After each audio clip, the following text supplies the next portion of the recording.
বিরাট বড় প্রজেক্ট এবং এই প্রজেক্টের সঙ্গে কোম্পানিটার মানে ভবিষ্যৎ যুক্ত রয়েছে। সেই ব্যাপারটা হচ্ছে ভবিষ্যৎ কেন বলছি, কারণ রিনিউয়েবল এনার্জি সেক্টর একটা এমনই সেক্টর যেটা আগামী দিনে আরও উন্নতি ঘটবে। তার কারণ হচ্ছে যে ফুয়েল রয়েছে আমাদের অলরেডি মাটির তলায়, যে ভূগর্ভস্থ যে তেল সেটা আস্তে আস্তে কমে আসছে। দ্বিতীয়ত ভারতকে যে পরিমাণে ইম্পোর্ট করতে হচ্ছে সেটা বিরাট। তো এইগুলোকে মেটানোর জন্য রিনিউয়েবল এনার্জি সেক্টর বিরাট বড় বোম আসছে। তো রিনিউয়েবল এনার্জি সেক্টরের মধ্যে আজকে কথাটা বলবো সেটা হচ্ছে উইন্ড পাওয়ার প্রজেক্ট পেয়েছে একটা বড় কোম্পানি, এবং এটা একটা বিরাট টাইম ধরে আগামী 25 বছরের জন্য কিন্তু একটা পিপিএ পেয়েছে। এই বিরাট বড় পিপিএটা পাওয়ার ফলে আগামী 25 বছর ধরে এই কোম্পানিটা কিন্তু এর লাভ পেতে চলেছে। এই ব্যাপারটা কি দাঁড়াচ্ছে, একটা উইন্ড পাওয়ার প্রজেক্ট বলতে একটা গ্রিড কানেক্টেড উইন্ড পাওয়ার প্রজেক্ট বলা হয় এটাকে। এগুলো হচ্ছে গ্রিড, এই গ্রিডের মাধ্যমে পাওয়ারটাকে কিন্তু প্রিজার্ভেশন করা হয়, পাওয়ারটা উৎপাদন করা হয়। যে টোটাল যে পাওয়ারটা আসছে সেই পাওয়ারটাকে কিন্তু যেরকম উইন্ডের মারফত যে গোটা ব্যাপারটা হচ্ছে সেটাকে কিন্তু সামলানো হয় এবং সেটা থেকে টোটাল কাজটা হয়। এই যে প্রজেক্ট রয়েছে, প্রজেক্ট প্ল্যান করা, টারবাইন ইনস্টলেশন করা, টোটাল যে বড় বড় টারবাইনগুলো তৈরি হয় যেখানে হাওয়া ঘোরে, হাওয়া কলে গ্রিড কানেক্ট করে একটা উইন্ড পাওয়ার প্রজেক্ট তৈরি করা, কমিশনিং করা, সমস্ত কাজগুলো কিন্তু এই কোম্পানিটার হাতে পড়ছে। এবং যার ফলে এটা একটা বিরাট বড় টোটাল প্রজেক্ট যদি বলা হয় 1241.68 কোটি টাকার বিরাট বড় প্রজেক্ট হবে। মোটামুটি 8 কোটি করে মোটামুটি পার মেগাওয়াটের যে প্রোডাকশন হচ্ছে এবং রেভিনিউ আসছে 90 থেকে 106 কোটি প্রতি বছরে রেভিনিউ আসবে। এবং 25 বছর হিসেব করলে প্রায় 2400 থেকে 2600 কোটি টাকার একটা বড় আসছে। এই যে ঘটনাটা বলছি এটা হচ্ছে এই প্রজেক্টটার সঙ্গে হাত মেলানো, মানে যাদের কাছে যারা প্রজেক্টটা দিয়েছে তারা হচ্ছে GUVNL, অর্থাৎ আমি যদি এটা ফুল নামটা বলি গুজরাট ঊর্জা বিকাশ নিগম লিমিটেড। গুজরাট ঊর্জা বিকাশ নিগম লিমিটেড এই বড় প্রজেক্ট দিয়েছে। এটা 100 মেগাওয়াটের প্রজেক্টটা আছে, ভবিষ্যতে সেটা 150 এবং 250-তে পৌঁছতে চলেছে। সবচেয়ে বড় ঘটনা কোন কোম্পানিটার কথা বলছি, এটা কেপি এনার্জি। কেপি এনার্জি অর্থাৎ এই মাল্টিব্যাগার কোম্পানি, যে কোম্পানিটা কিন্তু 2000%-এর বেশি রিটার্ন 5 বছরে আমাদের দিয়ে দিচ্ছে, সেই কোম্পানিটা আজকে অনেকটা ডাউন হয়ে গেছে। মানে এটাকে অনেকের কাছে একটা স্কোপ 675-76 ছিল কোম্পানিটা যেটা রয়েছে, সেই কোম্পানিটা 1 বছরের মধ্যে মোটামুটি 320-তে এসে উপস্থিত হয়েছে। 320-তে এখান থেকে এসে গেছে 1 বছরের মধ্যে। কিন্তু কোম্পানি ফান্ডামেন্টাল কি সেটা একটু বলে দেবো, সেটা দেখলে বুঝতে পারবে যে কোম্পানিটা সত্যি এটা সুযোগ না এটা একটা ট্র্যাপ, ভবিষ্যতে আরও পড়বে। দ্বিতীয় ঘটনা, এই যে বড় প্রজেক্ট যেটা নিয়ে আলোচনা করলাম কয়েক মিনিটের মধ্যে, 1-1.5 মিনিটের মধ্যে, গোটা প্রজেক্ট থেকে যে প্রফিটেবিলিটি আসবে, not this is called revenue not profit, revenue থেকে মোটামুটি কালেক্ট করে 70% মতো প্রফিটিটি হবে, কারণ এর থেকে ডেপ্রিসিয়েশন কস্ট, বিভিন্ন ইনস্টলেশন কস্ট, ট্যাক্স, এই সমস্তগুলো বাদ যাবে।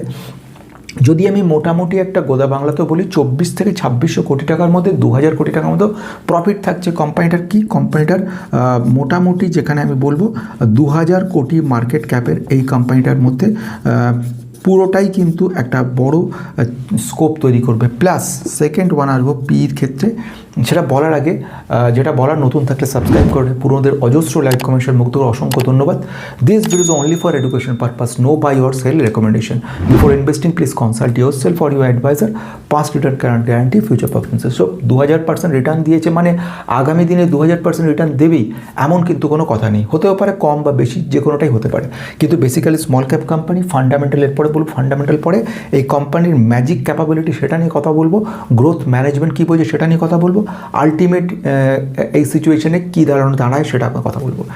তো সের মধ্যে সবচেয়ে বড় গুরুত্বপূর্ণ ব্যাপার রয়েছে, শুধু সাবস্ক্রাইব না, বেল আইকনটাও কিন্তু প্রেস করবেন। বেল আইকনটা প্রেস না করলে কিন্তু ইনফরমেশনগুলো প্রতিদিন আপনার কাছে পৌঁছবে না। আসি গুরুত্বপূর্ণ পয়েন্ট, আমি যে কোম্পানির কথা বলছি কেপি এনার্জি। কেপি এনার্জি একটা মাল্টিব্যাগার কোম্পানি।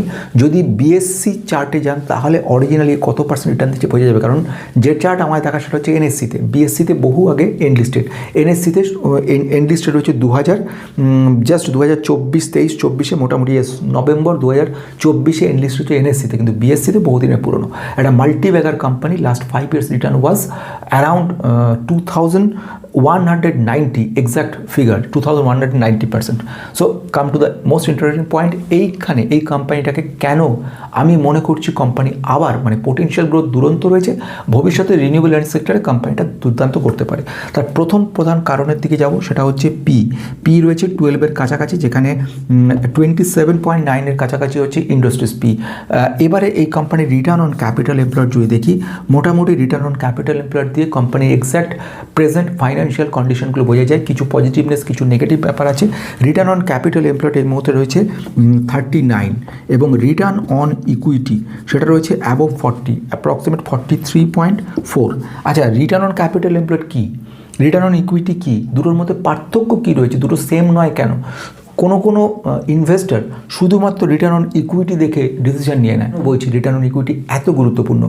এর সঙ্গে যদি return on capital employed, return on equity, price two earning ratio, price two earning growth ratio, এবং সঙ্গে সঙ্গে প্রোমোটার হোল্ডিং কী পরিমাণে রয়েছে, ডেট টু রেশিও, এই 5টা ইম্পর্টেন্ট প্যারামিটারকে দেখে যে কেউ মোটামুটি একটা ভালো জায়গায় চলে আসতে পারে। তো এইগুলো কি মেম্বারশিপে দেখতে পারেন, সেখানে ডিটেলস বলেছি।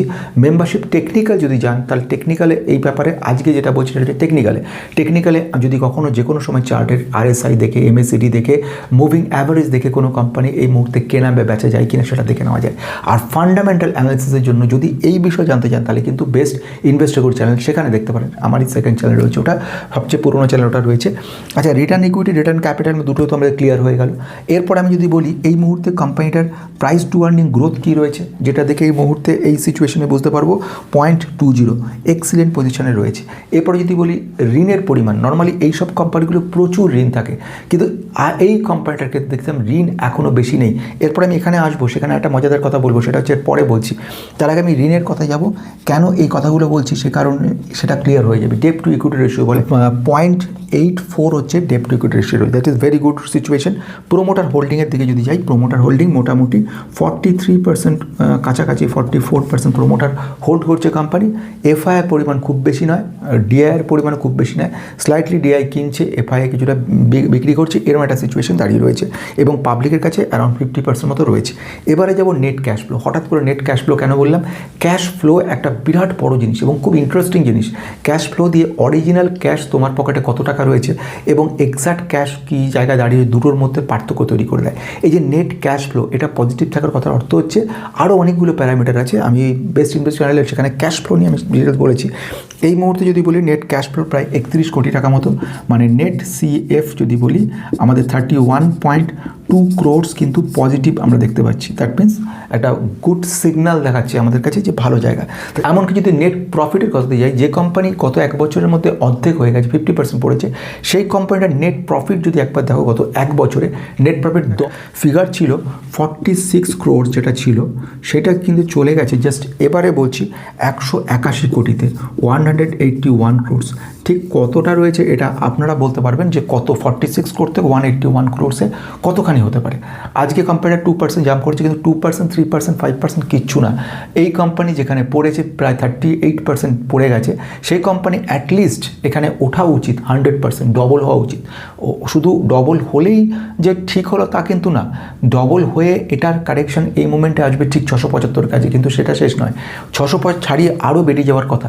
কেন বেরিয়ে যাওয়ার কথা সেটা তার সবচেয়ে বড় কথা হচ্ছে, সেটা হচ্ছে fundamental. Company fundamental very strong, কোম্পানির পোটেনশিয়াল গ্রোথ সুপার। এই সিচুয়েশনে কোম্পানির ক্ষেত্রে একটা বড় অর্ডার চলে এসছে। এবার আসবো শেষ মজার জায়গাটার দিকে, যে কথাটা বলছিলাম, একটা বড় মুভিং করার জন্য কোম্পানিটার দরকার পড়ছে প্রচুর ক্যাশ দরকার। ঠিক সেই মুহূর্তে প্রোমোটারের হাতে দুটো রাস্তা আছে। এরপরে প্রোমোটার সেটাই করবে। সেটা 1 নম্বর হচ্ছে প্লেজ করা, বন্ধক শুরু করবে, যেটা বন্ধক কিন্তু প্লেজিং 0, এখনও পর্যন্ত বন্ধক দেয়নি, কিন্তু এবার তাকে বন্ধক দিতে হবে। শুধু তাই না, সেকেন্ড ওয়ান, ঋণের পরিমাণ খুব বাড়বে, প্রচুর ধার করতে হবে, সেখানেও শেষ হবে না, মার্কেট থেকে টাকা তুলতে হবে তাকে। কেন? এত বড় একটা প্রজেক্ট পেয়েছে। এই প্রজেক্টটাই 2000 কোটি টাকার কোম্পানির কাছে বিরাট, এবং আগামী 25 বছর ধরে নিশ্চিন্ত একটা প্রফিটেবিলিটি এসেই যাবে। তো সেই অবস্থায় সেই কোম্পানির ক্ষেত্রে যে প্রফিটেবিলিটি, তা সেটাও বহুগুণ বৃদ্ধি পাবে। এমনি কোম্পানি প্রফিট ভালো রয়েছে, নেট ক্যাশ ফ্লোতে প্রফিট প্রপারেশনটা খুব সুন্দর জায়গায় আসছে, কোম্পানি ফান্ডামেন্টাল ভালো রয়েছে, ভ্যালুয়েশন ভালো রয়েছে, PEG ভালো জায়গায় রয়েছে, ঋণের পরিমাণ কম রয়েছে, সবগুলো একেবারে ফান্ডামেন্টালি সুপার স্ট্রং বলে মনে হচ্ছে। এবার আসছি শেষের দিকে, এই অবস্থাতে কোম্পানিকে ঋণ নিতে হবে, যার ফলে কোম্পানি কিন্তু একটু পিছিয়ে যাবে। মানে কোম্পানির ক্ষেত্রে আমরা দেখব ভবিষ্যতে কোম্পানি একটু কারেকশন মোডে আসবে, কোম্পানির নেট প্রফিটটা কমতে পারে, অথবা ঋণের পরিমাণ অত্যধিক বেড়ে যাওয়ার সম্ভাবনা থাকছে। এইসব কোম্পানির ক্ষেত্রে হতেই হবে এটা। আর ফাইনালি আমি যেটা মনে করছি, এই বিরাট বড় কর্মযোগ্য যেখানে পার মেগাওয়াটে প্রায় 8 কোটি টাকা মতো কিন্তু রেভিনিউ গ্রোথ আসতে চলেছে। 8 crores পার মেগাওয়াটে 100 মেগাওয়াটস নিয়ে বসে আছে। মোটামুটি প্রতি বছরে 106 কোটি টাকা করে কিন্তু এই কোম্পানির রেভিনিউ আসতেই থাকবে, যেটা 2000 কোটিতে পৌঁছবে আগামী দিনে। এই গোটা ব্যাপারটা নিয়ে ম্যানেজমেন্ট পক্ষ থেকে যেটা ইন্টারেস্টিং কথা বলেছে, সেটা বলছে ম্যানেজমেন্ট ভেরি বুলিশ, এবং তারা বলছে আগামী দিনে এই কোম্পানিটাতে আমরা খুব ভালো রিটার্ন দেখতে পারি। আমাদের প্রফিটেবিলিটি জোর দিচ্ছি, আমাদের একটা বড় মাপের টাকা প্রাইমারি মার্কেট থেকে তুলতে হবে, সে কারণে আমাদের এগোবো বা মুভ করার ব্যাপারে রয়েছে, এবং এই ব্যাপারে আমাদের কনফার্মেশন দিচ্ছে GUVNL, যার ফলে আমরা এটাকে কাজ লাগাতে পারবো। তো এক্সপেক্ট করছি no buy or sell recommendation. শুধু এটা বলতে পারি, my conviction is company having huge potential capital to give a very good return. Company already in its corrected mode, that means 50% corrected that particular company. So এই company একটা recover হওয়া এবং একটা positive দেখানোর জায়গা কিন্তু কোম্পানির ক্ষেত্রে রয়ে গেছে।